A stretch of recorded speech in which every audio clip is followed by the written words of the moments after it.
2 minute का पहले कहानी आपको सुनाता हूं, फिर आता हूं मुद्दे पर।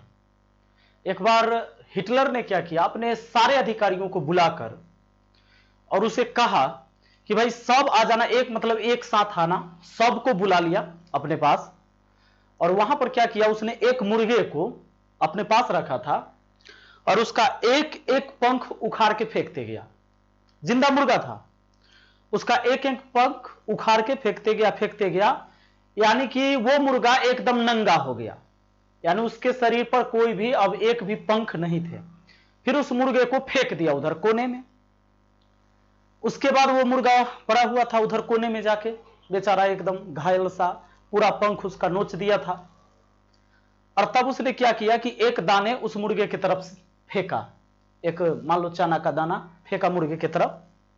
मुर्गा क्या किया, पटाख से एकदम उछल के उसको कैच कर लिया और उसको खाया।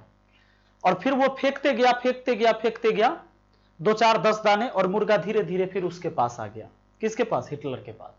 तब हिटलर ने अपने सारे अधिकारियों को यह बताया, यह समझाया कि राज ऐसे किया जाता है। मतलब ये कि उस मुर्गे को यह लग रहा था कि हिटलर ही हमारा मां बाप है, यानी ये मुझे खाना दे रहा है तभी मैं जिंदा हूं, वरना मैं मर जाता। पर उस मुर्गे को यह समझ नहीं था कि उसके पास अगर पंख होते तो वो पंख से अपना आगे बढ़ता जाता, वो घायल नहीं होता, वो जिंदा रहता, तो वो खाना खा सकता था, वो चल फिर सकता था। लेकिन मतलब उसके सारे कुछ खत्म कर दिए, उसके सारे पंख, मतलब उसको बिल्कुल नंगा कर दिया उस मुर्गे को। और मुर्गा को यह लग रहा था कि मैं हिटलर की वजह से ही जिंदा हूं, क्योंकि ये खाना देता है। सेम चीज हमारे यहां लागू होता है। फ्री में कुछ सिलेंडर बट गए, लोगों को लगा वाह वाह वाह वाह वाह वाह, मोदी जी घर घर सिलेंडर पहुंचा दिए। राशन मिल जाता है, कुछ राशन फ्री में मिल जाता है, तो घर घर राशन मिल रहा है। लोगों को समझ में यह आ रहा है कि मुझे सरकार जिला रही है, जबकि उनको यह नहीं पता है कि जो जरूरत की चीजें थी, जो आपके हक की चीजें थी, जो बड़ी बड़ी चीजें थी, वो आपसे छीन कर आपको थोड़ी सी चीजें देकर और आप पर एहसान किया जा रहा है। आज युवाओं का देश ये भारत, और सारे युवा लाचार हैं, परेशान हैं। अब जरा सोच के देखिए, पेट्रोल 100 रुपए लीटर पहुंच गया, सिलेंडर का कीमत आपको 900 रुपया हो गया है, और किसान बेचारे अलग परेशान हैं। सब कुछ धीरे धीरे बेचा जा रहा है। और जहां तक कि इस एग्जाम की बात है, तो जो एसएससी का रिजल्ट आया, अब बच्चा क्या करेगा, कैसे पढ़ेगा? जो बच्चा 200 में से 180 190 नंबर लाकर भी फेल हो जाता है, अब वो क्या कर ले, अपना जान दे दे आपको, तब आप उसे नौकरी दीजिएगा। और ये जो नॉर्मलाइजेशन वाला जो सिस्टम है ना, ये आपका सबसे बड़ा धांधली है। या तो ये जो नॉर्मलाइजेशन वाला जो सिस्टम जिसने आपको सलाह दिया होगा, वो एक नंबर का बेवकूफ और गधा रहा होगा। और तभी होता क्या है कि जो बच्चे नहीं जानते हैं नॉर्मलाइजेशन वाली सिस्टम क्या है, वो समझ लीजिए। अगर मान लीजिए कि कुछ पेपर होते हैं और 3 शिफ्ट 4 शिफ्ट पेपर हुआ, मान लो 3 शिफ्ट पेपर हुआ, 2 शिफ्ट में क्वेश्चन मान लीजिए कि अच्छे रहे, कुछ हार्ड भी रहा, कुछ इजी भी रहा, या थोड़ा सा मतलब उसका लेवल हाई रहा। और हो सकता है कि 3rd शिफ्ट में क्वेश्चन एकदम लो लेवल का पूछा गया। अब क्या किया जाएगा, नॉर्मलाइजेशन करके, अब मान लीजिए आपको 100 नंबर का एग्जाम हुआ, क्वेश्चन आसान था, आपने मान लो कि 90 बना लिए, 95 क्वेश्चन बना दिए। और जिस शिफ्ट में क्वेश्चन थोड़ा सा हार्ड था, उसमें आप कम बनाएंगे, आप 60 बनाएंगे। लेकिन ये नॉर्मलाइजेशन होके क्या हो जाएगा, वो आपका जो 80-90 था वो आ जाएगा 50, और ये 60 जो बनाया था ये 60 हो जाएगा ऊपर।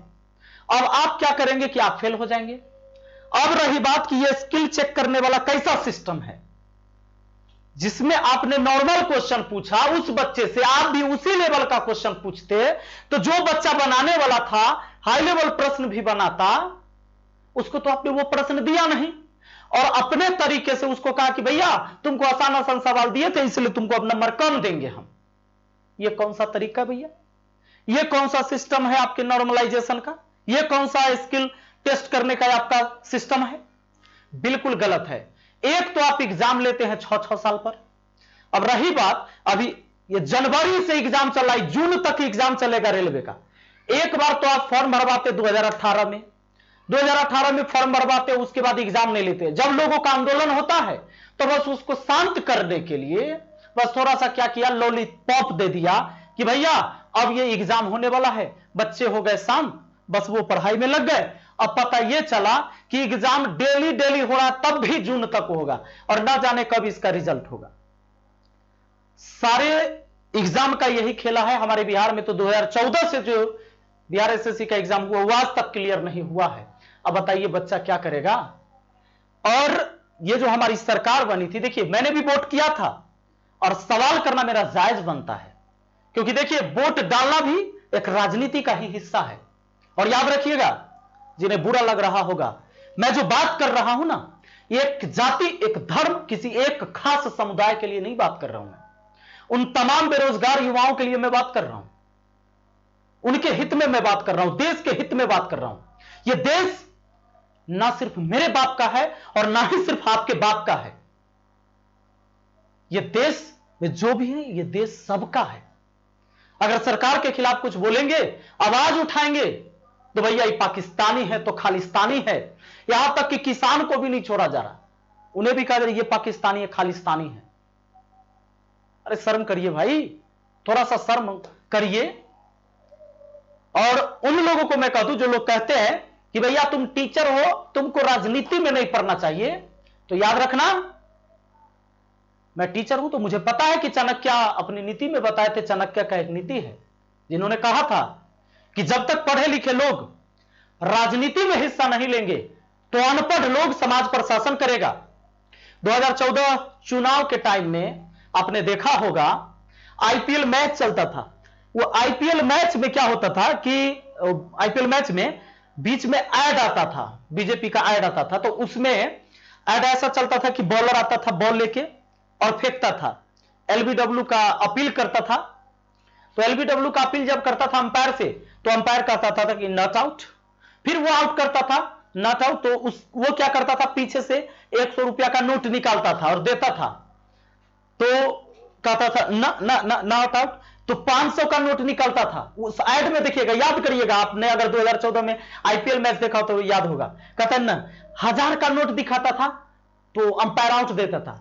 तो ये बताया जा रहा था कि भ्रष्टाचार इतना बढ़ गया है, महंगाई इतनी बढ़ गई है उस समय पेट्रोल सिलेंडर के दाम पर। मैं जिन बातों को नहीं कहना चाहता हूं जो बात पीछे की, हमें जीना है वर्तमान में। हमारी सरकार है, हम मांग करेंगे, सरकार है हमारी तो हम मांग करेंगे। मोदी जी हमारे प्रधानमंत्री, तो मोदी जी से ना हम मांग करेंगे। इमरान खान को बोलने जाए कि तू हमारा स्थिति सुधार दे, किससे कहें? इमरान खान से हम कहने जाएंगे? नहीं, हम इस देश के हैं और आप हमारे देश के प्रधानमंत्री हैं, हम आपसे सवाल करेंगे। वोट मैंने आपको दिया है, मेरा अधिकार है, और वोट देना भी एक राजनीति का हिस्सा है। आवाज उठाएंगे और सारे युवा मिलकर आवाज उठाएगा। और याद रखिएगा, जिस युवा ने आपको जिताया है वो युवा ही एक दिन आपको बर्बाद कर देगा अगर आप नहीं संभलते हैं तो। यह गलत नीति है। चुनाव हो जाता है 7 दिन में रिजल्ट, पूरे देश का चुनाव करवा लेते हैं, और एग्जाम 7 महीना 7 साल लग जाते भाई। यह ऐसे कैसे चलेगा? अब धीरे धीरे क्या करेंगे कि सारा लफड़े हटा दो, नौकरी मांगे वाला, तो धीरे धीरे सब बेचिए दे। कति मैं देश नहीं बिकने दूंगा, सौगंध मुझे इस मिट्टी की, मैं देश नहीं बिकने दूंगा, लेकिन देश का कोई चीज नहीं छोड़ूंगा, सबको बेच दूंगा।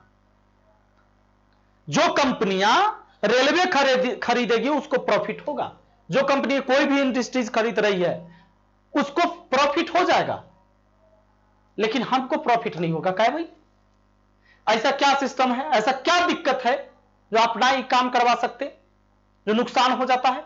वही चीज कोई और खरीद के चलाए तो उसको मुनाफा हो रहा है, बाकी को नुकसान हो रहा है। आप बुलेट ट्रेन, कर्ज लेकर बुलेट ट्रेन चलाते हैं, यहां की जनसेवा एक्सप्रेस हमारे तरफ से गुजरती है, बाथरूम में 10 लोग बैठे हुए होते भाई, 10 लोग सफर करते हैं। सहरसा से अमृतसर के लिए वो गाड़ी जाती है, बलिया सियालदह जाती है कोलकाता के लिए। उस गाड़ी में बाथरूम में लोग भर के जाते हैं, आप बोगी नहीं भरवा सकते। जो पहले की व्यवस्था है उसे आप तंदुरुस्त नहीं कर सकते। ये झूठ मूठ का। मैं आप सभी से अनुरोध करूंगा कि जितने भी हमारे साथी या तो टीचर हैं जिन्होंने आवाज उठाया है, सत सत मैं प्रणाम करता हूं उनको कि आप इस विद्यार्थी के लिए, जो युवा हैं उनके लिए आप आवाज उठा रहे हैं। मैं उनको बार बार प्रणाम करूंगा। और सारे तमाम विद्यार्थी सहयोग करिए सभी को, और ट्वीट करना है हम लोगों को। जो ये आंदोलन चला है कि मोदी रोजगार दो, ये ट्वीट करना है 25 फरवरी को 11 बजे सुबह से। और इतना ट्वीट करिए कि पूरा देश देखे, पूरा दुनिया जान जाए कि रोजगार बहुत जरूरी है। 3 मुद्दा था हमारी सरकार का, 3 मुद्दा। वो 3 मुद्दा क्या था? पहला महंगाई, भ्रष्टाचारी, बेरोजगारी। महंगाई आपको पता है, पेट्रोल कितनी हो गई, गैस कितनी हो गई। पेट्रोल की कीमत बढ़ने का मतलब है हर चीज का कीमत बढ़ना। कुछ लोग को समझ में नहीं आ रहा होगा, उस मुर्गे वाली कहानी है। कुछ लोग को समझ में आ रहा है, हमारा मोटरसाइकिल थोड़े है, हम मोटरसाइकिल थोड़े चढ़ते, हम कार थोड़े चढ़ते हैं, कि पेट्रोल से हम क्या कर लेंगे। अरे पगला, पेट्रोल की कीमत बढ़ गया तो सामान के इधर उधर ले जाने में उसकी कीमत बढ़ेगी। कुछ भी तो खरीदोगे ना, कुछ भी खरीदोगे ना, कुछ बेचने जाओगे ना, तो उसका कीमत बढ़ जाएगा, महंगाई बढ़ जाएगी। पेट्रोल डीजल के दाम बढ़ने से भ्रष्टाचारी खत्म नहीं हुआ। आपको पता है डिजिटल इंडिया हमारा बन गया, डिजिटल इंडिया। ये डिजिटल इंडिया, पहले इंटरनेट का फ्री वाला रिचार्ज आया मुकेश भाई अंबानी का, उसके बाद 199 में 3 महीना चल रहा था, और पता चला 249 में 1 महीना चल रहा है। महंगाई वहां भी है, शायद किसी को ना समझ में आ रहा है या ना देखा।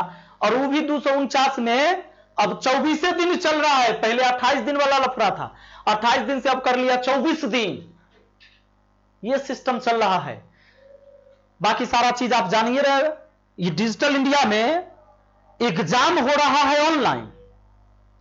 ऑफलाइन एग्जाम होता था ना, तब 5-6 गो संडे के एग्जाम होता था, एसएससी के एग्जाम खत्म हो जाता था खाली संडे एग्जाम होने पर। डेली एग्जाम हो रहा है, डेली एग्जाम हो रहा है। रेलवे के एग्जाम जनवरी से जून तक चलेगा। ये कौन सा डिजिटल इंडिया है भाई? कैसा फास्ट हो गया इंडिया है? और ये बेरोजगारी तो भैया पते है, कहते कि साल में 2 करोड़ नौकरी देंगे। पता चला कि अब तक भी 2 करोड़ नौकरी नहीं दिए, और 10 करोड़ नौकरी खा गए। जो नौकरी में था उसको हटा दिए। बहुत गलत बात है। हम लोग को आवाज उठाना है, और यह लगातार चलेगा मुहिम जब तक कि एसएससी का जो रिजल्ट आया है, अभी इस एग्जाम को दोबारा करवाया जाए। और ये जो क्वेश्चन सेट किया जाता है, इन नॉर्मलाइजेशन सिस्टम वाला है, इस सिस्टम खत्म होना चाहिए। ये फालतू का सिस्टम है, ये विद्यार्थी को गुमराह करने का सिस्टम है। तो ट्वीट करना है हमको कि मोदी रोजगार दो, और अगर आप 2 करोड़ नौकरी कहते हो तो आप कब दीजिएगा 2 करोड़ सालाना नौकरी? 11 बजे सुबह से हम लोग लगातार जुड़े रहेंगे। लगातार वीडियो बनाकर हम आपको अपडेट करते रहेंगे। आप जुड़े रहिएगा। और जितने भी हमारे सब्सक्राइबर हैं, कम से कम आज 3 मिलियन सब्सक्राइबर होने वाले हैं, तो 28 लाख विद्यार्थी से अनुरोध है हमारा कि सब लोग ट्वीट करिएगा मोदी रोजगार दो, और ट्विटर पर यह ट्रेंड करना चाहिए। तारीख याद रखिएगा 25 फरवरी 11 बजे सुबह। और मोदी जी आएंगे मन की बात करने, तो डिसलाइक करना है। और इतना कमेंट में देखो, हमें गाली नहीं देनी है, हमारे आदरणीय प्रधानमंत्री जी हैं तो गाली नहीं देनी। हम पढ़े लिखे लोग हैं, वैसे नहीं करते आंदोलन। हम कमेंट बॉक्स में लिखेंगे केवल मोदी जी रोजगार दो, मोदी जी रोजगार दो, मोदी जी रोजगार दो। और कमेंट इतना लिखना कि कमेंट बॉक्स बंद करना पड़ जाए फिर से। और डिसलाइक करना। मन की बात नहीं होगी, युवाओं की बात होगी इस बार। बहुत बहुत धन्यवाद। और वीडियो को शेयर करना तमाम विद्यार्थियों तक पहुंचाइए। और जितने भी टीचर लोग हैं जो बच्चों का सहयोग कर रहे हैं उनको मैं बार बार प्रणाम कर रहा हूं। जितने भी यूट्यूब पर वीडियो बना रहे हैं या सोशल मीडिया के किसी भी प्लेटफॉर्म से, सब लोग सहयोग करिए इन युवाओं को, क्योंकि ये युवा है तभी हमारा देश है, अपने देश को बचाना है। थैंक यू, धन्यवाद। जय हिंद, जय भारत।